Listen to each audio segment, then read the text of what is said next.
Hi friends, ഇന്ന് നമുക്ക് കോഴിക്കോടൻ കറുത്ത ഹൽവ എങ്ങനെ തയ്യാറാക്കാൻ നോക്കാം. അപ്പോൾ ഇത് നമ്മൾ മൈദ വെച്ചിട്ടാണ് ഉണ്ടാക്കുന്നത്. അപ്പോൾ ഇതിന് മുമ്പ് ഞാൻ മൈദയും അരിപ്പൊടിയും വെച്ചിട്ട് ഒരു ഹൽവ ഉണ്ടാക്കുന്ന വീഡിയോ അപ്ലോഡ് ചെയ്തിട്ടുണ്ടായിരുന്നു. അപ്പോൾ അതിൻ്റെ ലിങ്ക് ഞാൻ ഡിസ്ക്രിപ്ഷൻ ബോക്സിൽ ഇട്ട് കൊടുക്കാം.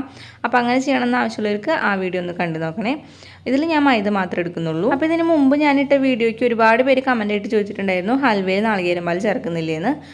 നാളികേരം പാൽ ചേർക്കാതെയാണ് ഈ ഹൽവ ഞാൻ തയ്യാറാക്കുന്നത്. നാളികേരം പാൽ ചേർത്തിട്ട് ഉണ്ടാക്കുന്ന ഹൽവ ഉണ്ട്, അതിൻ്റെ ഞാൻ വീഡിയോ വേറൊരു ദിവസം അപ്ലോഡ് ചെയ്യാം. അപ്പോൾ നമുക്ക് നോക്കാം ഈ കോഴിക്കോടൻ കറുത്ത ഹൽവ എങ്ങനെ തയ്യാറാക്കാമെന്ന്. അപ്പോൾ ഞാനിവിടെ 2 കപ്പ് മൈദ എടുത്തിട്ടുണ്ട്.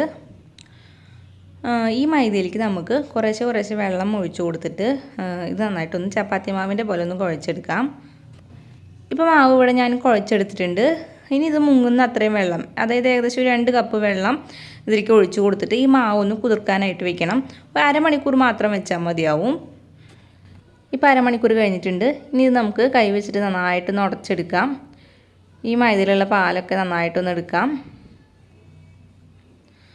ലാസ്റ്റ് നമുക്കിത് ഇതേപോലെ കിട്ടും. ഇത് നമുക്ക് ആവശ്യമില്ല കേട്ടോ, ഇത് നമുക്ക് മാറ്റി വയ്ക്കുക. ഈ പാല് മാത്രം നമുക്ക് ആവശ്യമുള്ളൂ. ഇനി ഇതൊരു അരിപ്പ് വെച്ചിട്ട് അരിച്ചെടുക്കാം. അതിനുശേഷം വീണ്ടും ഒന്നും കൂടി ഒന്ന് അരിച്ചെടുക്കാം.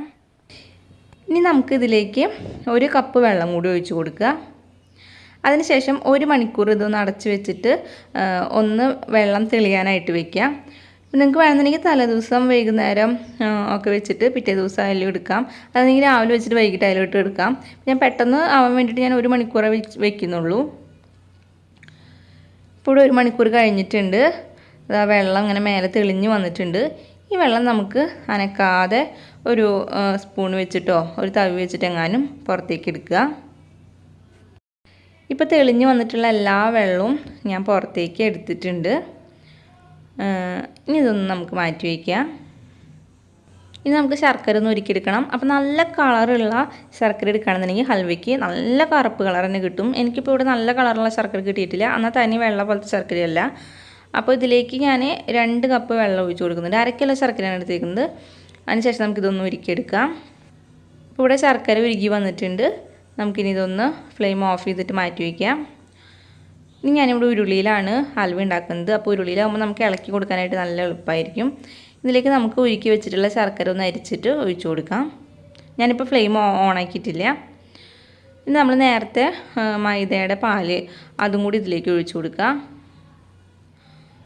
ഇനി നമുക്കിതിലേക്ക് ഒരു നുള്ളു ഉപ്പും കൂടി ഇട്ട് കൊടുത്തിട്ട് ഫ്ലെയിം ഓണാക്കി കൊടുക്കുക. ഇപ്പോൾ ഹൈ ഫ്ലെയിമിൽ വെച്ച് കൊടുക്കുക.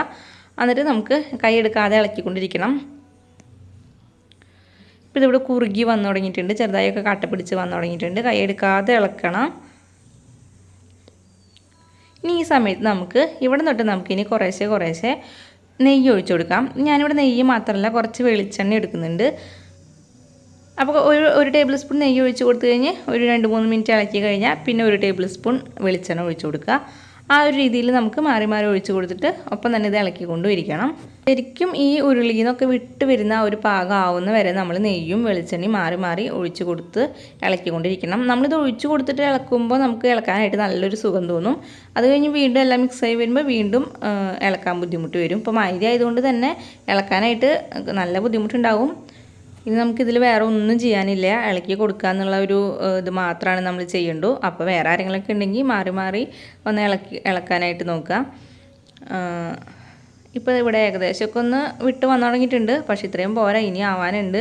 നമുക്കിതിലേക്ക് കുറച്ച് ഏലക്ക പൊടി ചേർത്ത് കൊടുക്കുക. 1 ടീസ്പൂൺ ഏലക്ക പൊടി കൂടി ചേർത്ത് കൊടുത്തിട്ട് നന്നായിട്ടൊന്ന് വീണ്ടും ഇളക്കിക്കൊണ്ടിരിക്കുക. ഈ ഒരു സമയത്ത് നിങ്ങൾക്ക് വേണമെന്നുണ്ടെങ്കിൽ നട്ട്സ്, അണ്ടിപ്പരിപ്പ്, ഉണക്കമുന്തിരിയോ ഏത് നട്ട്സ് വേണമെങ്കിലും, അല്ലെങ്കിൽ നാളികേരം കൊത്തോ അങ്ങനെ എന്ത് വേണമെങ്കിലും നിങ്ങൾക്ക് വറുത്തിട്ട് ഇതിലേക്ക് ഇട്ട് കൊടുക്കാം. ഞാനിപ്പോൾ ഇതിലൊന്നും ഇട്ട് കൊടുക്കുന്നില്ല.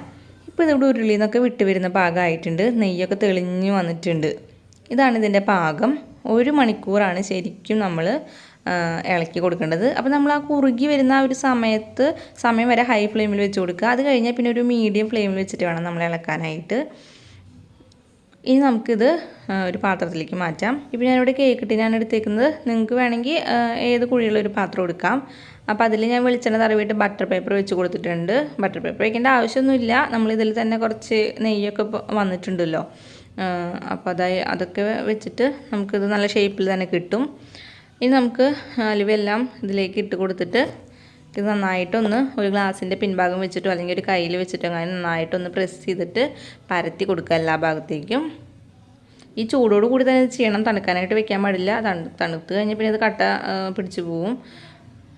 ഇനി ഞാനിത് നന്നായിട്ട് ചൂടാറിയതിന് ശേഷം ഒരു പാത്രത്തിലേക്ക് മാറ്റുകയാണ്. ഇനി നമുക്കിത് ഇഷ്ടമുള്ള ഷേപ്പിൽ കട്ട് ചെയ്ത് വയ്ക്കാം. നല്ല ടേസ്റ്റ് ആയിട്ടുള്ളൊരു കറുത്ത ഹൽവയാണിത്.